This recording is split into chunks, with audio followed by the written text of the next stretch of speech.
Hey everybody, how y'all doing today? This is SOO E SOSS at SOO E SOSS Presents. And today what I want to talk about, my musical journey. It started off when I was just a little kid, living in Washington D.C. With an older brother, like 8 years older than me, by the name of Adib, and my mom's. It was just us. And what I remember most in the early years is that my mother used to play Motown and some Nancy Wilson and some jazz music and stuff, and she used to always be around singing songs, and just it was just a joyful feeling when my mom would sing around the house and just sing all kinds of songs, and she could really sing. And then my brother, I look at him and he's doing his thing, and he was a big fan of Smokey Robinson, and what I would notice is that he would be around singing Smokey Robinson. He just swore to God he was Smokey. On some of the album covers that he would have, he would cross out Smokey Robinson's name. It would be like Smokey Robinson in the Miracles, and he would put his name Smokey Tucker in the Miracles. He would cross out Smokey Robinson, and then I had a cousin that lived in Northwest Washington D.C. by the name of Willie Reed, and his mother Aunt Mickey lived in Northwest D.C. And let's put a time stamp on all of this. I was approximately maybe like 7, 8 years old, and probably younger when I was experiencing all of this. So I would go over and spend time with my cousin in Northwest D.C., which he actually lived right adjacent to the bread factory, Wonder Bread Factory, which was connected to Howard Theater. So some of y'all DC heads, they would be familiar with that. And so my cousin, he was in, I don't know his influence, and his name was Willie Reed, and I know he loved music as well, and he could sing, he could beatbox, way before beatbox was even popular. He could play the drums, and he used to be around different musical scenes that I didn't know about because I was too young. And however, I would be influenced to hear him and his friends on the corner crooning and singing a lot of older songs where they were harmonizing, and the harmony was so good. And my cousin Willie Reed, he also was a comedian, just a natural born comedian. He actually got out of fights making people laugh. He was about to get jumped, and this one guy was the leader of the gang, or if it's for lack of words, because we don't have gangs in D.C. At that time we didn't. And so anyway, it was a group of guys ready to jump my cousin. So my cousin just picked one of them and started joning. That's what we call, cracking on somebody, the dozens. And next thing you know, he had everybody, and he was running around the car not to get caught. He would laugh and have them laughing and cracking up to it. They looked at him like, he a joke, he funny as all outdoors. And he would actually get out of fights that way. And so anyway, back to just speaking on him, he was a drummer. So I was influenced by this. He would do little beats with his mouth, and I was young, I was little, and I was like be getting into it. And then next door to where he lived, next door to where he lived was a hotel where all of the top black musicians that would go to, entertainers that would go to Howard Theater, they would play there, and at Howard Theater, and then they would, ones from out of town, they would stay at the hotel next door to my Aunt Mickey and my cousin Junior. So what he would do, and my aunt would do, she knew all of the celebrities, all of them.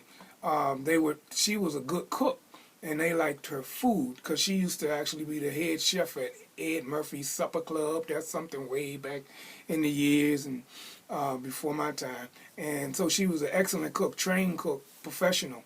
And she would cook and have dinners and make extra money serving these artists and these professional musicians that would come through town.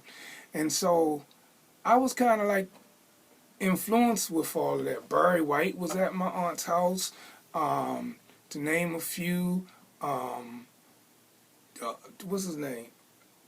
I can't think of all of their names because it's been such a long time ago. But Motown crew, all of those type of people been to my aunt Mickey's house, or at the hotel and would come and get some food. And so anyway, I was influenced by that. And as a little kid, what my cousin would do, him and I, he was older than me, and he would take me to the Howard Theater when all of the shows was over, and he could get in. He knew how to, my cousin was a thief and stuff like that, but he wouldn't steal from people or homes. He would only steal from stores, like the Safeway and grocery stores, where he would cut his jacket or long trench coat out and put the stakes in, drop stakes in his pocket and stuff like that. And I was a little teeny kid. I was young. So and he would sell those steaks and stuff to the hustlers. So he have him some side money, the ones at the pool hall and stuff like that. He would sell it to them so he'd get some money. So anyway, he would take me to Howard Theater, and we would go kind of like, well, he would break in and we would go in and stuff like that. But he always had easy access. He knew how to do it. And we would go into the management's office and stuff and look around and see stuff, see pictures of that some of the professional people took with their manager of Howard Theater and stuff like that. So you see like Polaroid pictures and stuff like that. So it was pretty cool experience. So I was influenced by that type of stuff. I would go down on to the stage and dance, and although I can't dance, my top half got the rhythm, my bottom half is like look like a cartoon, However, I would go up there and act like I was Michael Jackson and singing on the Howard Theater stage and doing that. And so that was an experience. And so when I would leave and then staying at my cousin's house on the weekend, and some summertime my mother let me stay longer. It was this club, not club, but even anyway, my cousin's grandfather, he owned a club right up on 7th and Wilburger. It was called the Safari Go-Go. So this is before go-go music was even out. It was a place called Safari Go-Go, and my grandpops owned that, and my cousin's grandfather, whatever that makes him to me. And I remember on the pole, it had a snake going around it. This is a little kid's memories, And so, anyway, so that was musically influenced. And anyway, my cousin, when I was staying over my cousin's house, I would be asleep. And on Sunday mornings, I would hear gospel music playing, and it would actually wake me up, and you would hear the drums, and you would be hearing the singer sing, and you would be hearing the bass.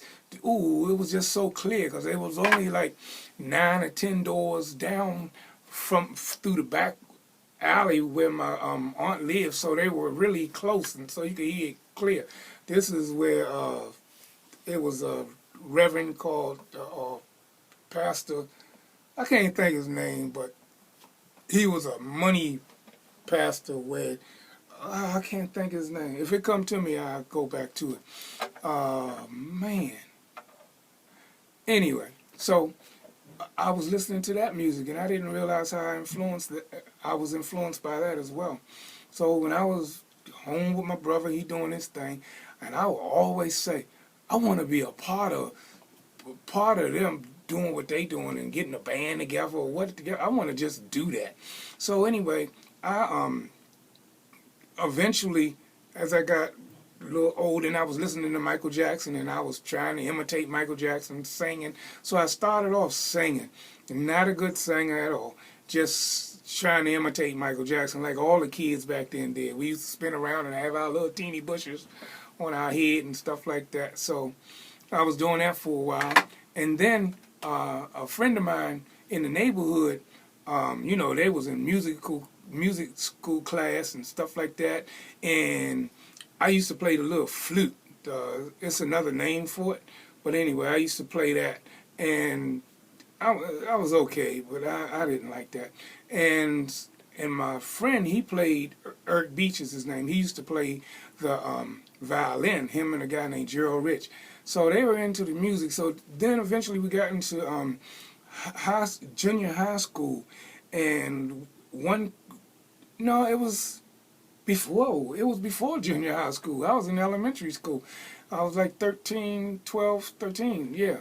And one Christmas we decided on getting instruments. We wanted to be like the Brothers Johnson, and I like Larry Graham. I'm a bass player. I like Larry Graham, Stanley Clarke. At the time, those were my inspirations, and that bass made you just feel strong and big, and I love that bass sound. So I wanted to play bass, and I said, "Eric, why don't you get a guitar for Christmas?" So he got a guitar, and I got the bass, and we started learning, and learning the music and stuff like that. I had I'm not even gonna mention him, but anyway. So in the neighborhood, we would have after me and Eric got good with it, and we started going and practicing with Lamont. Lamont played drums, and he was lived in another neighborhood, and so we would go over there and play with him in the basement. We would be there all day, all night, practicing. We a band. We gonna do this. We was playing all kinds of music. It was really good. Then we would go out with his father and start playing shows. We would open up for Charlie Hampton is his name, of Charlie Hampton Trio. Lionel Hampton's cousin, as a matter of fact, close cousins too. And so we would practice and play, and Charlie, God rest his soul, he would tell us when we was practicing, hey, cats, y'all need a volume control. Ain't nobody know what volume control was. It was to us, it's just play loud, do the daggone thing, long as you're in tune. So anyway, we was doing that. So he come home from work from the time that he leave. This is summertime when we had to go to school. From the time that he would leave in the morning to go to work, we would come over to the time it's time for him to come home. And sometimes we linger into the time he getting home. And so, and I used to have to carry my amp at least a quarter a mile with my guitar on my shoulder just to get my amp there and back, because I take it there to practice and I take it back home to practice. And I had what they called back in the day was called a piggyback amp, and that's like the speaker and then the amp head was separate. And I used to have to take that, all three of them, my guitar case, my piggyback amp, and my speaker. I had to do that. And we was dedicated and loved the music. So we met other people when we were in school. We used to go do school shows and stuff like that, entertainment for the school in the auditorium. A guy named Calvin was with the band, Calvin Willis at this time. And next thing you know, he would jump off stage like Jimi Hendrix and stuff like that. And we would do it, playing a song called I don't want to say the words, but Parliament. Shoot, Shazam, get off your butt and jam. Shoot, Shazam, get off your butt and jam. That's how we would do it. Yeah, so we would do that and play those type of songs, Parliament songs, cameo type of songs. More like a funk band. Maybe might even splice up a little James Brown here and there just for a vibe. All that. Then time passed. We went to high school. One of high school, Mr. McKinley it was, with a guy named Chris. I don't know his last name, but he would walk around and his hair would always, he would have a long plait. Tall, slim, light-skinned guy, And we did that show. He never took his hair out. When he took his hair out, his hair, as far as the screen, way past that. His hair was long as I ain't nobody know it. And let me tell you, we did a song called "Why Have I Lost You?"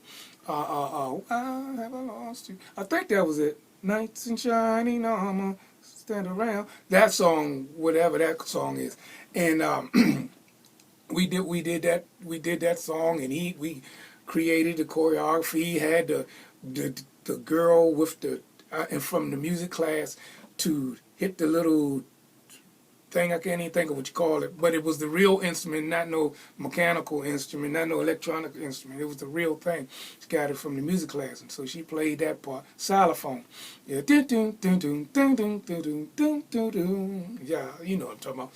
So we did that show and won it, or with standing ovation and stuff like that. And then we did. After that, we started doing songs, and I was always producing and writing songs. Eric, all he would have to do is hit one little note on his guitar, and he'll tell you, and my mind will just go. I hear the whole song, I hear the lyrics, and everything. It will just come to me automatically, like I'm imitating somebody else's songs. You know what I'm saying? So like. Yeah, but it would just be me doing me, and so I became a producer way back then as a little kid. Because even when I was like 15 years old, it was some other cats, Tony Beard, and Jimmy McCrae, and Junior. He played drums. Tony Beard played guitar. Jimmy played guitar, and also Marco, bass player. He's a bad bass player nowadays, and he was learning, and I turned all of them into a band, and they was doing the daggone thing. Sound real good. They didn't go anywhere with it, but for some entertainment and for some youngins to stay out of drugs and stay out of the streets, it really provided for them. And so I would do that and spend my time helping them get their music together. Same time doing other things. So, you know, back then, eventually go-go music started hitting the scene, and Chuck Brown and all of this Red Essence and all of these different bands was doing things. And so I have a cousin, and he was actually, his name is, I'm drawing a blank right now, but dang. Anyway, I have a cousin, and he was the producer of Chuck Brown and the Soul Searchers song "Shake a Tambourine, Go and Get Yourself a Whistle and Blow" album.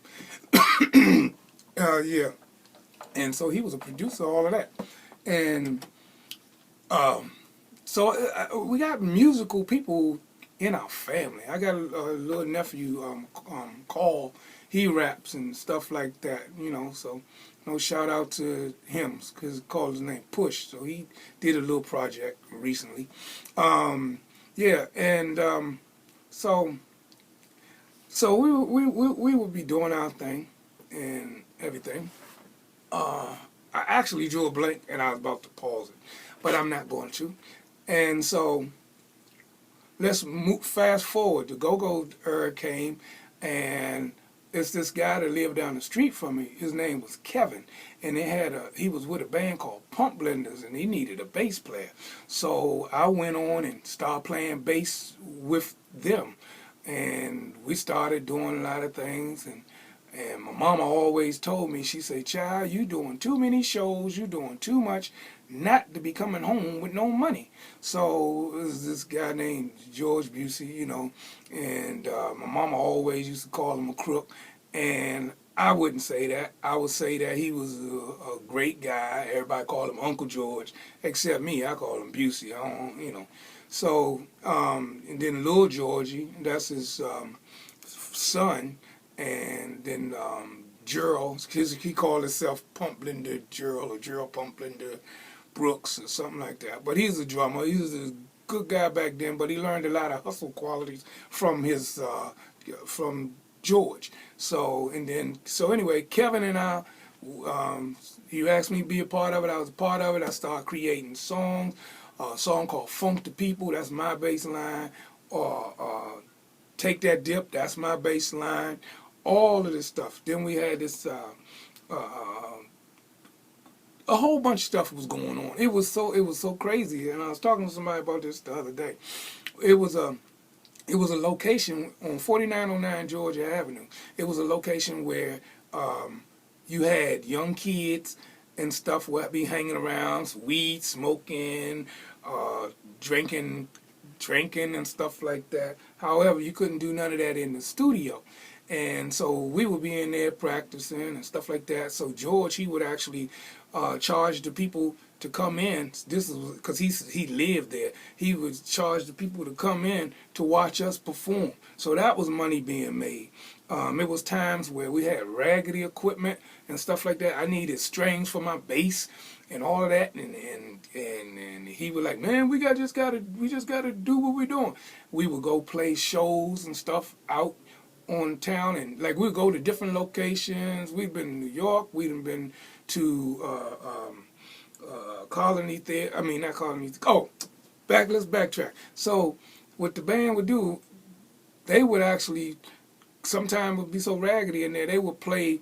The keyboard player would be coming through my speaker, you know, my bass speaker, and me, just so we can get through a practice. This is how it once was, and creating songs, making songs was good for making songs because we liked to be an original band back then. It's all about being original, and they loved what I was doing because I brought like a musicianship to the band. And Lil Georgie, he'll tell you, he said, because they could play music, they play songs down, but they would just hit shots, just like little shots, and then the percussion play.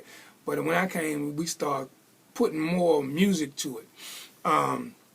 Yeah, so then fast forward, because I got a lot of stories to tell about that. It was one time, okay, back to what Mama told me about George Busey that I soon found out. We out playing at this one spot. It's supposed to be a band called EU, the ones that did the song called Doing the Butt.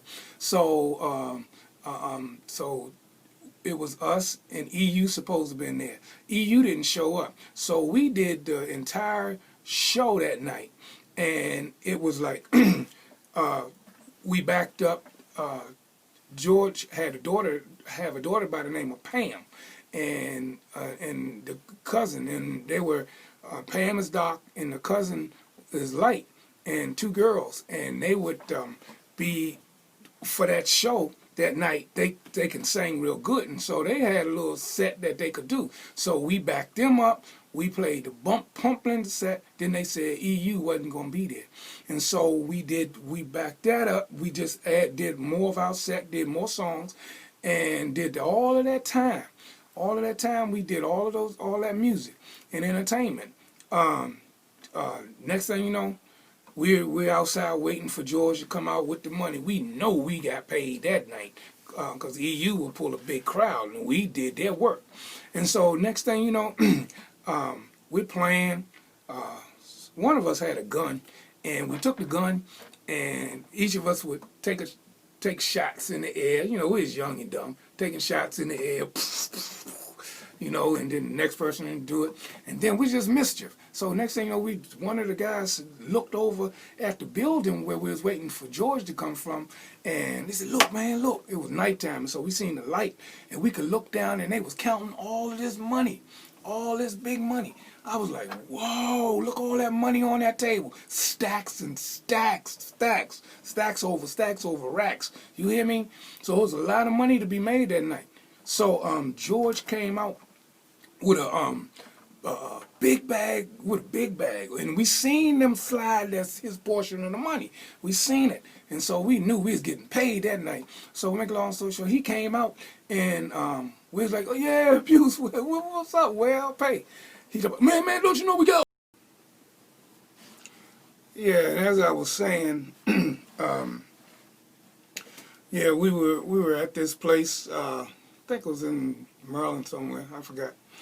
And then George comes out of the building with a whole bunch of money when he even needed help, bags of money, to bring it out. So he turned around We was like, yeah, George, where our money? What's up, man? We did all that work, and man, we were tired for real.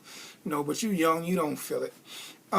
So anyway, he come out of his mouth. He's like, what y'all mean? You got all this? We got all this overhead. How you think we'll pay the rent where y'all practice at? How y'all think we keep lights on? How you think we keep the heat on in the wintertime? How you think we keep the air on in the day? All this real hype excuses and stuff like that. And so anyway, I was like, man, my mother was right. My mother was right. So, but I love being with the band. I love being with the musicians and stuff like that. So it was fun. So basically I got hustled. You know what I mean? I was young, so I got taken advantage of. So anyway, it was a girl that was in the friend of his daughters that sung that night, and she just with her daughter hanging, to be a part of the band. But they didn't know she was my girlfriend at the time, so we kept it a secret. So next thing you know, I'm going over my girlfriend's house after the end of the show, and so she was with his daughter. So now we get home, we get to her place, and so next thing you know, she pulling out wires of money, and I'm like, whoa, what's all that you count? Oh, George gave me and Pam $100, and I'm like, what? I'm like, oh, and all he wanted to do was take us to McDonald's? Oh, man. I said, yeah, something wrong with this picture. Anyway, but I was stuck on stupid, still with the band. We played places, not getting paid, backed up people, did all kinds of shows, went everywhere, toured everywhere, did a whole bunch of stuff, called Pepper, and man, I could tell you stories about that, and I'll go into details with some of these different adventures that we had. And when I say adventures, I mean adventures from fist fight to a whole bunch of stuff that went down. Oh man, I could tell you being with that band, yeah, but it was all good and for real. I'm going to say this one thing, another event that happened. When I was playing with him, and I will show you just how dedicated I was to the band, we were playing at the Coliseum, Capitol Center, somewhere, I just don't recall. One of my people that's been in the band with us, correct me on this, help me out.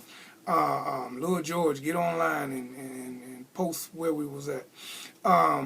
Anyway, it was Chuck Brown, Curtis Blow, and the Pump Blenders. Pump Blenders, we will open up. And then would be Chuck Brown, then Curtis Blow would come do a show.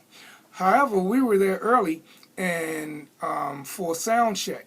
And so I was touching on my bass, playing my stuff, and all of us had our equipment set up differently, set up ready to just slide out to use.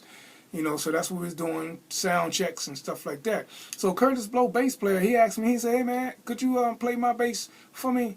I want to do a sound check. And I was like, he said, I'm going to walk all the way to the back of the auditorium, and I want you to do a sound check. I want you to play my bass. So, I'm young, and I'm like, dang, Curtis Blow, bass player, and the bass was all pretty and shiny, and I mean, googa in that bad equipment. So I got all excited. I was real strong, cut up back then. So I took my shirt off, and next thing you know, I ran to the middle of the stage, and everybody knew I was a show off. That's why they call me SOO E SOSS, SOO E. So next thing you know, I'm playing that, all his music. But this I was playing the bass like.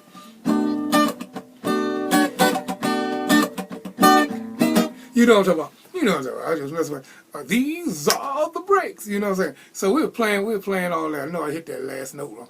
But anyway, I was playing all that, playing all the songs that he was doing and stuff. And next thing you know, the Curtis Blow come running out. He come running out. I thought he was mad, right? I thought he was mad. So he come running out. And, you know, we were a band that fought. We was going in tough neighborhoods to play. You know what I'm saying? So we were, whoa, everybody come with you. And then he, no, cat. He was speeding, right? He was speeding, right? He said, no, cat, look, man, you playing all that song. You know all that music. I like your vibe, man. I like your vibe, man. I want you to play with my band. I want you to play with my band. I want you to be part of my band. He got to get ready to go back to California. Got East Coast tour. Then we can go do the other shows, man. I want you to be my bass player, man. And look, young me. Nah, man, I'm good. I'll meet you at the top. You know, we gonna make it. Talking about the pump blenders, we gonna make it. Duh.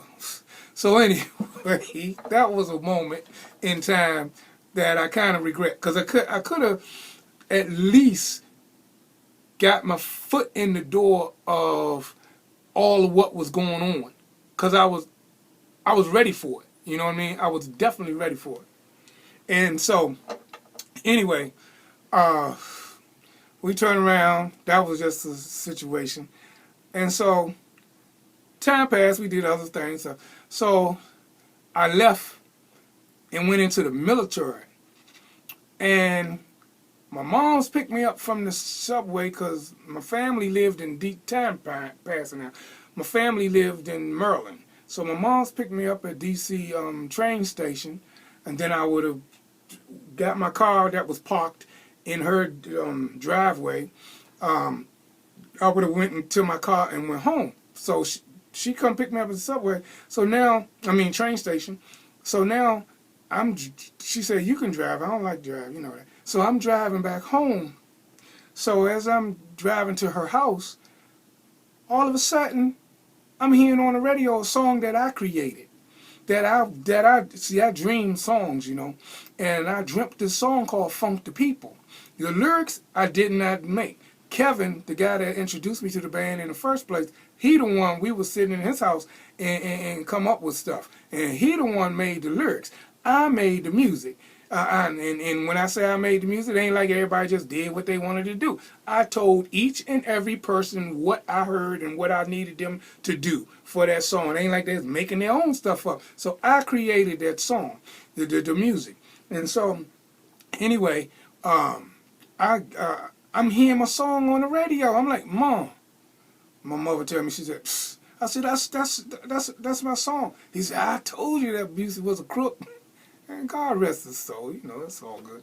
So anyway, I was like, man, oh man. So next thing you know, I get up there and she let me, I took her home and she let me use her car to go back on, or I got my car, whatever, and went back up to the studio. And then I was like, as I walk up to the studio, and like I told you before, the studio was a raggedy spot.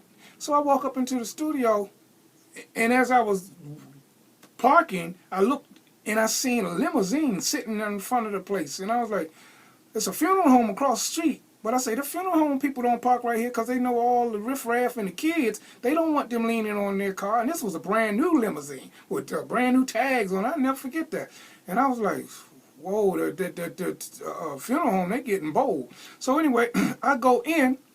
The place is laid out. George had his own office laid out and really, really nice. Back furniture, back music equipment, like the bass players, the guitar player, the keyboard player, they all had their amps and amplifiers and power amps, all this stuff set up. Big rig, big giant speakers. Place looked beautiful. You hear me? Like it didn't even fit in that neighborhood. A lot of money was invested into that. And so I was like, I said, what's up, George? He said, man, I got you, man. I got you. You know I got you. Yeah, hustle talk. So I say, all right. So come on into my office. His office. He was used to sleep on the floor. You hear me? He was sleeping on a mattress on the floor in one of those rooms, in one of the little spots inside that place at one time. So this place all laid out. So I go in and he got his desk, and then he leaned back in the closet. He said, I got you, and handed me 3 record albums and told me, this business, man, you didn't get it copywritten. You know what I mean? So it's all good. So I got angry. And so his son came and grabbed me when he knew I was about to go off. But George was a sickly man, so I might not, and I was military trained, so I might not have went that far. I wouldn't. I know I wouldn't, but I was ready to do something. I know it. And so Georgie just grabbed me up and said, "Come here, Sooie, talk to me, man. Talk to me, man." And I went outside, and next thing you know, Georgie was like, "Yeah, man, you see this limousine? Yeah, Pops bought this with your record. We told him that was wrong. He shouldn't do that. He sold my song to the UK. He sold the song to some people in the UK. It's called Funk the People. You can look it up. And it's old, probably $1.99 now, but it was $15, $16 for it back then.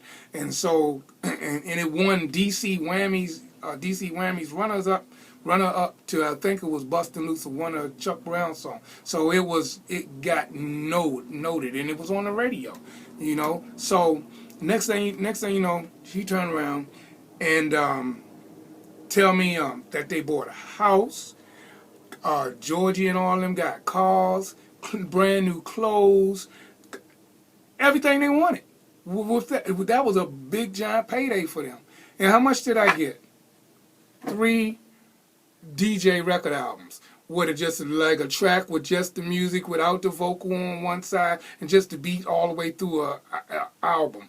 And then on the other side you hear the rap and it's remixed and stuff like that on the other side. I'm like, man, this is something. So anyway, that was a lesson that I'll never forget. And so and then moving forward, and then like I said, I was in the military doing my thing, and I was making songs, and in the former band that I played with Irk and Lamont Hampton, and Lamont played drums, Irk played guitar. Then there was a guy named Brick. Kevin played guitar, and stuff like that. Oh, little side note, it's this guy named Robert Graham, and he played bass. And when we was kids, right, he used to, he'd say, Sooie, let me see your bass, man, let me see your bass. And he'd grab my bass and start plucking it, smacking it, right? Start smacking it. And I was like, oh, man, you're going to break my bass. You're going to break my bass. That's a little running joke between us, because I wasn't plucking like how he was doing. He said, man, it's okay to pluck your bass and smack your bass and all that. And I was like, all right, yeah. So then I got into the thumping and plucking and got real good at it. You know, that was way back when. You know, I was like 14, 13. You know, I was learning it back then. But he the one turned me on to it. And that's what Larry Graham does. You know, so anyway, I was like, okay. So I started doing it. And because I like taking care of my stuff. Because Mama always say, I'll buy you something, you wind up just taking it apart, breaking it up, and don't do nothing with it. So I always try to take care of my instruments. You feel me? So, yeah. And then later on, then I moved into, I'm skipping some stuff because a lot of stuff took place. I moved to PG County. Me and this guy named, not PG, I apologize, Silver Spring area, Silver Spring. So anyway, me and my partner Irk from way back, we started playing guitar together. We did a song, it was called "Wide Open for Your Love," and we took it to the studio. Chucky Thompson from Puff Daddy and Bad Boys. Chucky Thompson is a producer from the Hit Squad, or whatever you call them, for Puff Daddy, Sean Combs. He was a friend of ours, and he came and played the keyboard and played what was it? He played the keyboard on that album. He played the cowbell, and he smacked some congos on there. This is before he got popular, producing Mary J. Blige and doing all of this stuff. So technically, we were on the level to be making it, doing what we need to do. We were professional, young guys. We were professional. So he played on there, and so we put that out, and and stuff like that, and it did okay. LBD on one of the radio stations where it was playing, he liked it a lot because it was real musicians playing. It wasn't electronic stuff that LBD, he was more in the rock world. But if you go to one of my prior tutorials or videos, you'll see it. I forgot what it's called, but you'll see it. You'll see the band members on the front. That's when we were young. That's a whole bunch of years ago. And next thing you know, so then in my neighborhood,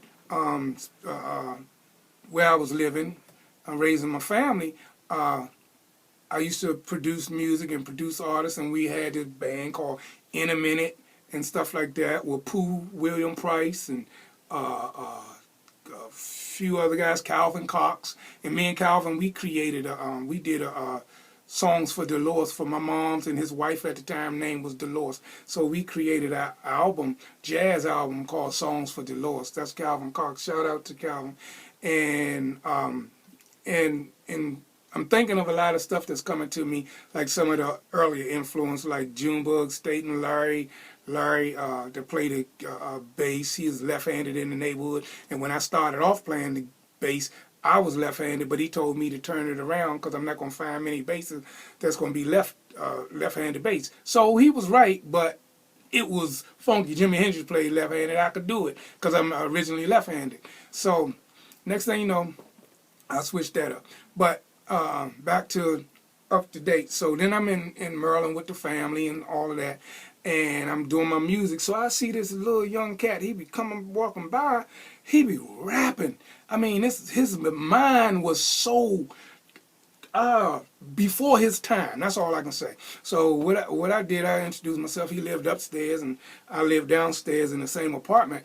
And so his name was D Speller. So that is the artist that I produced to this day. His name is D Speller, and man, he was bad as a young kid. I took him to clubs and had him perform at clubs that he was too young to even be in. Took him to the studio where he could experience the rap stuff and all of that, and just the music stuff, because we were more so into a go-go type vibe, and he was straight into the straight hip-hop. So because I knew people and he can rap, I could put him on that go-go scene and he would have blew up. But his mind was on hip-hop, and he didn't want to do it. He didn't see my vision. So he was like, no, I'm good. And I was older than him, so he's doing his thing with these other rappers and studios and stuff. He's doing his little thing because he got good with it. I mean, he could tell some stories back then. And even now, I mean, he on a whole nother level now. But to make a long story short, which I'll try, it's hard for me to do. That's where we met. We did shows and stuff like that, and I would pick neighborhood people that could do little talents, and I put them out there. My daughter, she could even sing. I would have her as a little kid go up on the table in the park and stand up and sing. And next thing you know, everybody loving it. She was doing her thing. I got a video of that. That's on Facebook of her just singing. But she used to like Whitney Houston and stuff like that, and the little girl, dang, dang, dang, I can't, Raven Simone. So that was that era. And yeah, so, and anyway, and I've been doing this ever since, and so I've played with other bands, In a Minute, like I tell you, Mature Nature with Hitmaker Jeff, and we put bands together. And stuff like that. Shout out to Hitmaker Jeff. And a partner of mine named Dexter Hazel, he's got his own studio, and his studio is like mine. That's what he tell me. So I could do whatever I want, anything I want, at free of charge. I got all access, so I got my home studio and I got a large studio. And I'm so proud of that young man, and anything I could do for him, I'll do it. Anything he could do for me, he'll do it. That's how we go. It's times when I want a trillion software for my my studio here, and I was at his house, and he was working on one of his computers, and I just mentioned to yeah, man, it's this trillion that I like that I can play my bass on the keyboard. You know what I'm saying? Well, that bass sound real good. He said, you want it? He pulled out the money and was just gonna give me the money scot-free. No, you owe me back or nothing like that. So, you know, he good. He got the same kind of heart that I got. So anyway, I'm producing D SPELLER, and we got CML. We got what's going on now? We got the Welcome to the Cognac Room, and a whole lot of other stuff going on. So that's a brief little talk on what's up with SOO E SOSS, and I'll tell you a lot more, and I'm gonna give you some insight of what's going on in here and how to get some things done. And for that right now, y'all, I appreciate y'all hanging and listening to all of this. But I am SOO E SOSS at SOO E SOSS Presents, and another shout out to the product. You know, when we had Hands of Minds production, you know, he was a part of that and associated with that, and we produced some music together. So he's a good guy, and shout out to him. And if I'm missing anybody, I'm gonna have another video come out. So holler back. This is SOO E SOSS at SOO E SOSS Presents, and I'm gonna tell y'all some more. So stay tuned. All right, y'all got the hook up here. Anything you want to know, please like and subscribe and share. Peace.